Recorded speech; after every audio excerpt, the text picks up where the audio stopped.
Hi hello నమస్తే welcome to honey TV.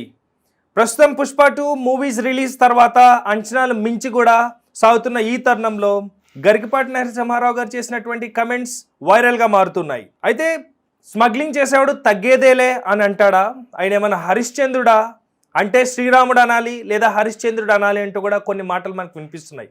అసలు దానిలో వాస్తవం ఎంత ఏంటి, దాని గురించే సమాచారం మనతో తేజ ఉన్నారు, అడిగి తెలుసుకునే ప్రయత్నం చేద్దాం. నమస్తే తేజ. నమస్తే, welcome to honey TV.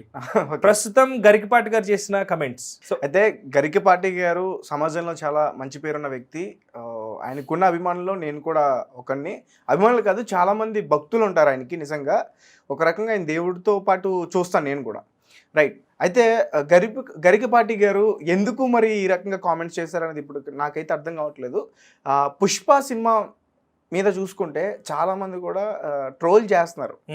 Pushpa అనే టైటిల్ని ట్రోల్ చేస్తున్నారు, అలాగే ఒక పక్క అల్లు అర్జున్ గారిని ట్రోల్ చేస్తున్నారు. ఎందుకు ఈ విధంగా చేస్తున్నారు అనేది అందరికీ పూర్తి క్లారిటీ అయితే ఉంది. సో గరికపాటి గారు ఇప్పుడు తగ్గేదేలే అని ఎలా అంటాడు హీరో అని చెప్పేసి ఆయన డైరెక్ట్గా ఒక కౌంటర్ అయితే వేయడం జరిగింది. కానీ అది ఇప్పటిదే కాదు, అది బహుశా ఎక్స్ అకౌంట్ లోని ఇన్స్టాగ్రామ్ లోని ట్రోల్ అవుతుంది. ఓకే, అంటే ఇది పాత వీడియో ట్రోల్ చేస్తున్నారా? ఎప్పుడైతే రిలీజ్ అయిందో అప్పుడే ఆయన ఒకటి వేసుకున్నారు కౌంటర్. దాని తర్వాత గరికపాటి గారి తర్వాత ఒకనొక సందర్భంలో డిప్యూటీ సీఎం అయినటువంటి పవన్ కళ్యాణ్ గారు కూడా ఒక మీటింగ్ లో ఈ ఎర్రచందనం స్మగ్లింగ్ దాని గురించి కూడా మాట్లాడారు. యాక్చువల్గా ఆయన డైరెక్ట్ గా బన్నీ గారికి కౌంటర్ వేయలేదు, స్మగ్లింగ్ గురించే మాట్లాడారు. కాకపోతే కొంతమంది స్విచ్లు పెట్టే వాళ్ళు ఉంటారు కదా, సో పవన్ కళ్యాణ్ గారు కావాలనే మాట్లాడారు బన్నీ గారి పైన అని చెప్పేసి కలిపేసి కొన్ని పోస్టులు అప్పుడు పెట్టి వైరల్ చేశారు కావాలనే. దానికన్నా ముందు కొంచెం కాంట్రవర్సీ నడుస్తున్నా, ఇది పెట్టి మరింత పెద్ద చేసేలాగా ఇది చేశారు. అండ్ ఇంకొక విషయం ఏంటంటే, మరి గరికపాటి గారు చాలా మంచి ప్రవచనాలు చెప్తారు. నేను డైరెక్ట్గా ఆయనకి అడుగుతున్నా, సార్ అంటే అప్పుడు మాట్లాడినా కానీ ఇప్పుడు అడుగుతున్నానులే, అంటే ఇప్పుడు బయటకు వచ్చింది కాబట్టి మళ్ళీ, సార్ మరి మీరు తగ్గేదేలా అన్నదే కనిపిస్తుందా? తగ్గేదేలా అన్నదే కనిపిస్తుందా? ఇప్పుడు గబ్బర్ సింగ్ సినిమాలో పవన్ కళ్యాణ్ గారు ఒక సిన్సియర్ పోలీస్ ఆఫీసర్గా ఉంటారు. మరి ఆ సినిమాలో అయినా నాకు కొంచెం తెక్క ఉంది, ఒక లెక్క ఉంది అంటాడు. మరి ఒక పోలీస్ ఆఫీసర్గా ఉండి మరి ఆయన అలా అనొచ్చా? ఆయన అన్నది మీకు కనిపించలేదా? ఓహో, అంటే ఆయన ఫ్యాన్స్ ఏదైనా చేస్తారని భయమా అని ఎవరైనా అడిగే ప్రయత్నం చేస్తారు అతను. సో అంటే బన్నీ గారికి ఇప్పుడిప్పుడే మంచి పేరు వస్తుంది, పుష్పతో మరింత ఎక్కువ అయ్యింది.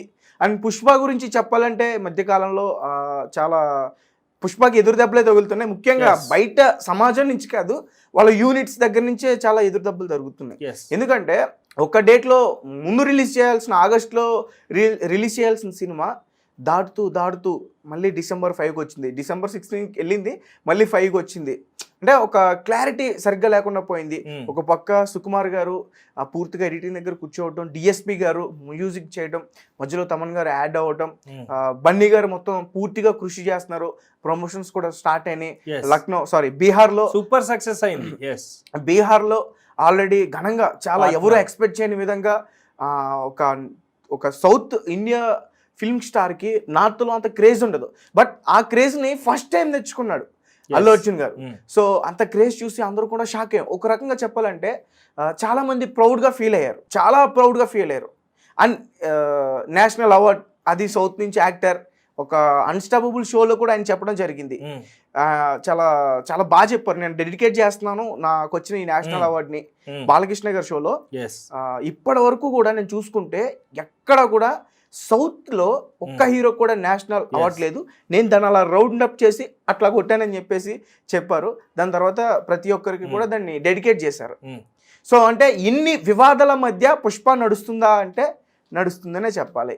సో ఇవన్నీ ఒక ఎత్తు అయితే, ఇవన్నీ ఇప్పుడు ఎవరైతే పుష్ప గురించి మాట్లాడుతున్నారో, అల్లు అర్జున్ గురించి మాట్లాడుతున్నారో, ఇవన్నీ ఒక పక్కన పెడితే కొత్తగా మళ్ళీ దీంట్లోకి తీసుకొచ్చి యాడ్ చేసింది ఏంటంటే మెగా వర్సెస్ అల్లు.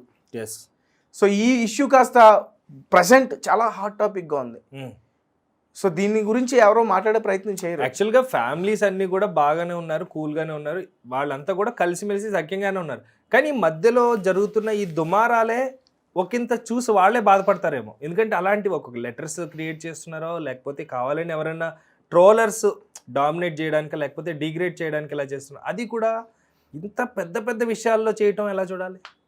అంటే పుష్ప 2 లాంటి క్రేజ్ సంపాదించుకున్న తర్వాత ఈ డిఫరెన్సెస్ ఎందుకు వీళ్ళు క్రియేట్ చేస్తున్నారు మధ్యలో ట్రోలర్స్? సి నవీన్ ఒకటి గుర్తుపెట్టుకో, ఇప్పుడు సెలబ్రిటీస్ అయినా పొలిటీషియన్స్ అయినా ఒకటి ఏంటంటే మేము ఒకటి కాదు, మేము వేరు. ఫర్ ఎగ్జాంపుల్ చంద్రబాబు నాయుడు గారు పవన్ కళ్యాణ్ గారి గురించి తీసుకుందాం, ఎగ్జాంపుల్ చెప్తున్నా.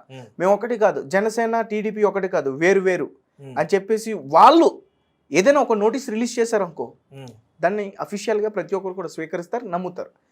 వాళ్ళే మేము ఒక్కటే అని చెప్పారు అఫీషియల్గా, ప్రజలు నమ్ముతారు. సో అది ఎగ్జాంపుల్కి మాత్రమే. ఇప్పుడు వీళ్ళ ఫ్యామిలీ ఇష్యూకి వద్దాం. వీళ్ళు కొంచెం సెలబ్రిటీ తగ్గ హోదాలో ఉన్న వ్యక్తులు కాబట్టి ఇప్పుడు అన్ని రూమర్స్ వస్తున్నాయి, అన్ని పుకార్లు వస్తున్నాయి. ఒకటి కాదు, రెండు కాదు. ఫస్ట్ అల్లు అర్జున్ గారికి రామ్ చరణ్ గారికి పడదంటారు, తర్వాత అల్లు అర్జున్ గారికి పవన్ కళ్యాణ్ గారికి పడదంటారు, సాయిధరం తేజ్కి అల్లు అర్జున్ గారికి పడదంటారు. సో మెగా ఫ్యామిలీలో ఎవరైతే హీరోలు ఉన్నారో ప్రతి ఒక్కరికి వర్సెస్ అల్లు అర్జున్, ఈ విధంగా అందరూ ప్రతి ఒక్కరు కూడా మాట్లాడేస్తున్నారు. సో అంటే ఇలా మాట్లాడినప్పుడు మరి అఫీషియల్గా వాళ్ళు చెప్పొచ్చు కదా, ఇప్పుడు ఎక్స్ అకౌంట్ వేరేదిగా వాళ్ళు చెప్పొచ్చు కదా, మేమంతా ఒకటే, కావాలని ఎవరు చిచ్చులు పట్టారు ఒక్క విషయం చెప్పొచ్చు కదా. కానీ ఎక్కడైనా చెప్పిన దాఖలాలు ఉన్నాయా? అల్లు అరవింద్ గారు చెప్పారా? అల్లు అర్జున్ గారు చెప్పారా? కొన్ని మెగాస్టార్ చిరంజీవి గారు చెప్పారా? రామ్ చరణ్ గారు చెప్పారా? పవన్ కళ్యాణ్ గారు చెప్పారా? పవన్ కళ్యాణ్ గారిని పక్కన పెడదాం, ఆయన వేరు, ఆయన పొలిటీషియన్. ఆయన ఆయన చాలా హోదా బిజీగా ఉన్నారు, ప్రజల కోసం ఆయన ఫైట్ చేస్తున్నారు. చెప్పాలంటే పదవి ఉన్న ఫైట్ చేస్తున్నారు అలాంటి వ్యక్తి. సో ఇప్పుడు సినిమాల వరకు చూసుకుంటే వీళ్ళందరూ కూడా సినిమాలో ఉన్నారు. చిరంజీవి గారు కానీ, రామ్ చరణ్ గారు కానీ, అల్లు అర్జున్ గారు కానీ, అల్లు అరవింద్ గారు కానీ, మిగతా వరుణ్ తేజ్ కానీ, సాయిధరం తేజ్ కానీ, అల్లు శిరీష్ కానీ, వైష్ణవ్ తేజ్ కానీ, వీళ్ళందరూ కూడా సినిమాల్లో ఉన్నారు. పోనీ ఎక్కడైనా ఇప్పుడు వాళ్ళ సినిమాలు రిలీజ్ అవుతున్నాయి కదా, అన్ని audio functions, pre release events జరుగుతున్నాయి కదా, ఏ వేదిక పైన సరే మేమంతా ఒక్కటే. క్లారిటీ ఇవ్వలేదు. క్లారిటీ ఎందుకు ఇవ్వలేకపోతున్నారు? ఎందుకు చెప్పే ప్రయత్నం చేయట్లేదు? అరే మీ వల్లే కదా ఆ ఫ్యాన్స్ అందరూ కూడా ఒకరిపైన ఒకరు దాడి చేసుకుంటున్నారు, అంటే ఇవే ఒకరిపైన ఒకరు పోస్టులు పెట్టుకుంటున్నారు, ఒకరిపైన ఒకరు రూమర్స్ క్రియేట్ చేసుకుంటున్నారు, పుకార్లు సృష్టిస్తున్నారు అండ్ ట్రోలింగ్ చేస్తున్నారు. ముఖ్యంగా ట్రోలింగ్, ఒకరిపైన ఒకరు కావాలని ట్రోలింగ్ చేసుకుంటున్నారు. మరి ఇవన్నీ ఆపాలంటే వాళ్ళు అఫీషియల్గా మాట్లాడాలి కదా. సరే అది వాళ్ళ ఇష్టం, వాళ్ళ వ్యక్తిగత ఇష్టం, వాళ్ళ ఫ్యామిలీకి సంబంధించిన విషయాలు వాళ్ళు మాట్లాడవచ్చు, మాట్లాడలేకపోవచ్చు. కానీ ఖచ్చితంగా స్పందించాలి. ఎందుకంటే మెగా అండ్ అల్లు అంటే ఇప్పుడు అందరూ వేరువేరుగా చూస్తున్నారు, కానీ నా దృష్టిలో మాత్రం అందరూ ఒక్కటే, వాళ్ళ ఫ్యామిలీ మొత్తం కూడా. ఒకనొక టైంలో మెగా అనేది ఎంత ఇండస్ట్రీ వెళ్ళిందో అందరికీ బాగా తెలుసు. సో అంత జనాదరణ ఉన్న మెగా కుటుంబం చాలా మంది ఫ్యాన్స్ ఉంటారు, లక్షలాది మంది ఫ్యాన్స్ ఉంటారు. కాబట్టి ఖచ్చితంగా ఒక అఫీషియల్గా దాన్ని క్లారిటీ ఖచ్చితంగా ఇవ్వాలి. కాబట్టి ఖచ్చితంగా ఇవ్వాల్సి ఉంది, కానీ ఎవరు కూడా ఇవ్వట్లేదు కదా. మరి దీన్ని అబద్ధం అని ఎలా నమ్ముతారు? ఎవరో పుకారని ఎలా నమ్ముతారు చెప్పండి? ఇప్పుడు ఆల్మోస్ట్ 1 year అయిపోతుంది. ఇప్పుడు మన రామ్ చరణ్ గారు, చిరంజీవి గారు, అల్లు రామలింగయ్య గారి 100వ పుట్టినరోజుకి అందరూ కూడా హాజరయ్యారు. మొత్తం వాళ్ళ ఫ్యామిలీ మెంబర్స్ అందరూ కూడా అక్కడ సెలబ్రేట్ చేసుకున్నారు. ఆ రోజు అక్కడ ఒక సిచ్యువేషన్ జరిగింది. సో మరి అది ఎవరికైనా గుర్తుందో లేదో, చిరంజీవి గారి స్పీచ్ ప్రతి ఒక్కరికి గుర్తుంటుంది. ఎందుకంటే అల్లు రామలింగయ్య గారు ఆయనతో ఎటువంటి విధంగా ప్రవర్తించేవారో, ఆయన గుప్పెట్లో ఎలా పెట్టుకునేవారో, ఆయన వల్ల ఎలా వేసుకున్నారో, వల్ల వేసుకుని ఇప్పుడు చిరంజీవి గారి భార్య అయినటువంటి ఆమెను ఎట్లా పెళ్ళాడారో, సురేఖ గారిని, ఇవన్నీ విషయాలు కూడా షేర్ చేసుకున్నారు. ఇప్పటికీ చూస్తే వీడియోలు చాలా బాగుంటాయి. అబ్బా వీళ్ళది ఎంత మంచి ఫ్యామిలీ, ఎంత చక్కగా ఉంది. సో ఇలా వచ్చారా చిరంజీవి గారు, ఇలా అల్లుడయ్యారా, దగ్గరగా భావన ఇలా వెతుక్కున్నారు అల్లు అరవింద్ గారు అని చెప్పేసి చాలా చాలా బాగుంటుంది, చాలా ఫన్నీగా ఉంటుంది.